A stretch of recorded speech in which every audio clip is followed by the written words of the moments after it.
Welcome to Just Asia, AHRC's TV's weekly human rights program.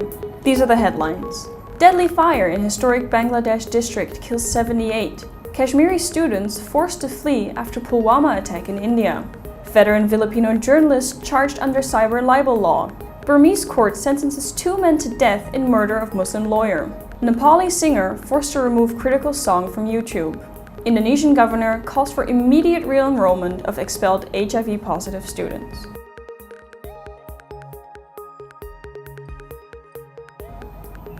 Welcome to AHRC TV's Just Asia. I'm Emily. This week, Just Asia begins with Bangladesh, where a fast-moving fire in the historic district of Chawkbazar in the country's capital city of Dhaka has killed 78 persons and injured 55. The death toll and the number of victims is expected to go higher as more bodies are found from the wreckage. The fire started in a residential building late Wednesday night when many residents were sleeping. According to officials, the fire started at a chemical warehouse on the ground floor and then raced through 3 other buildings. Many people were trapped, unable to escape the flames. Victims included people outside the buildings, some guests at a restaurant, and members of a bridal party. The 400-year-old Chawkbazar district has narrow streets and buildings very close to each other. Many residential buildings have chemical concerns operating on their ground floors. The lack of space and water resources hindered firefighters as they fought for more than 5 hours to put out the blaze. The fire was further fueled by pickup vans carrying gas cylinders.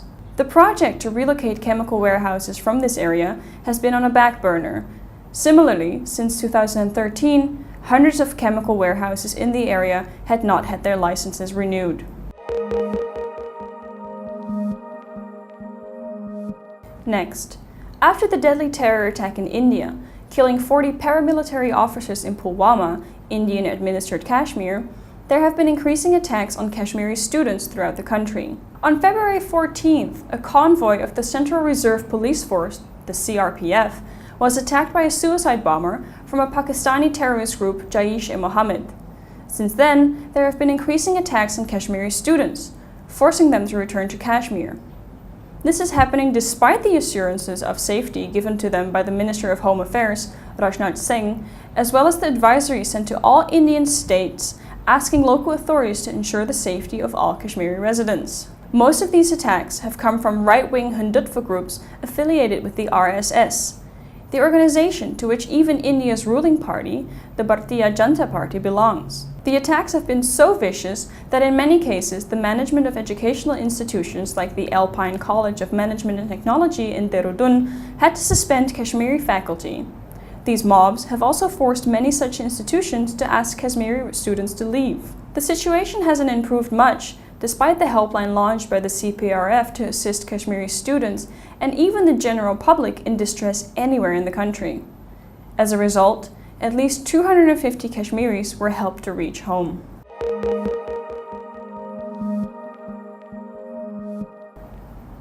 Moving to the Philippines. Veteran journalist and editor-in-chief of news site Rappler, Ressa, posted bail last Thursday after her arrest on cyber libel charges. Ressa called the charges an act of naked intimidation to quash critical reporting of President Rodrigo Duterte and his administration. The cyber libel law, which applies to speech online and carries far more serious penalties than ordinary libel, provides authorities a powerful tool to go after perceived enemies.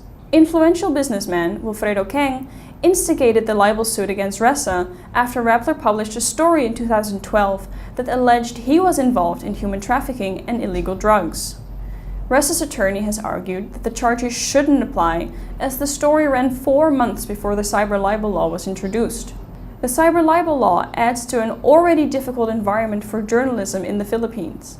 The country ranked 133rd out of 180 countries on last year's World Press Freedom Index, maintained by Reporters Without Borders. In a statement released Friday, the UN High Commissioner for Human Rights spokesperson Rupert Colville said Ressa's arrest seems to be the latest in a pattern of intimidation. Colville said such attempts to intimidate independent news sources have a serious effect on freedom of opinion and expression. The UN Human Rights Office called for a review of all the charges filed against Ressa and other media professionals in the Philippines.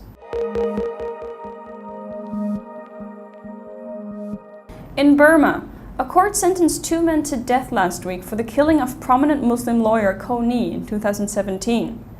Ko Ni was shot in the head at close range on the 29th of January 2017 as he walked out of the airport after returning from a work trip to Indonesia. He was a close advisor to Aung San Suu Kyi.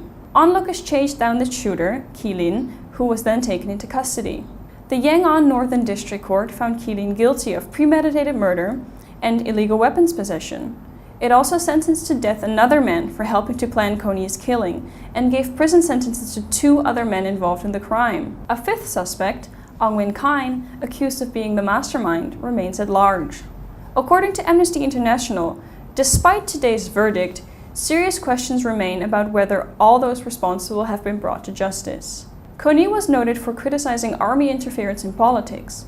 The fact that 2 of the defendants are former army officers fueled theories that the military was involved in Ko Ni's murder, an accusation it denies. As a prominent advocate for Burma's Muslim minorities, Ko Ni was also a target of abuse from ultra-nationalist Buddhist monks and their allies, some of whom publicly gloated after his death. Next, in Nepal, the government allegedly forced a singer to remove his song from YouTube. The song, Lut Na Sake Lut Kancha, meaning loot if you can Kancha, exposed the wrongdoings and corruption occurring in the country. The government's youth outfit even threatened singer Pasupati Sharma with dire consequences and the end of his career if he does not remove the song. Although the threatened Sharma deleted the song from YouTube, it had been downloaded by many already and has since then been widely shared over social media. Nepal is steadily becoming intolerant and resorting to reasonable restrictions found in Article 17 of the Constitution to silence critical voices. Authorities have been particularly clamping down on those questioning the government's actions and growing corruption. The government is even in the midst of bringing harsh laws to control social media. Without respecting and protecting people's freedom to speech and expression, the government cannot expect Nepal to truly move forward.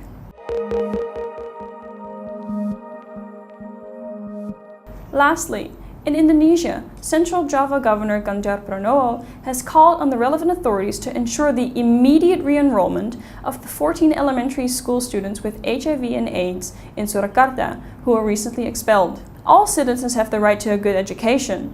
Children with HIV and AIDS should not be discriminated against, he said. He also encouraged the parents of the expelled students to meet with the Surakarta mayor, saying that the expulsion was probably a result of a lack of awareness among parents of other students. Following pressure on the school's management by other parents, 14 children were expelled from Purwotomo 74 State Elementary School. The students are currently being given assistance by the Lentera Foundation.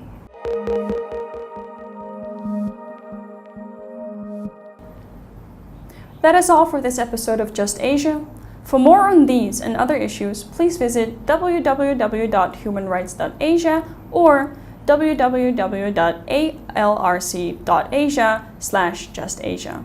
Thank you for watching and see you next week.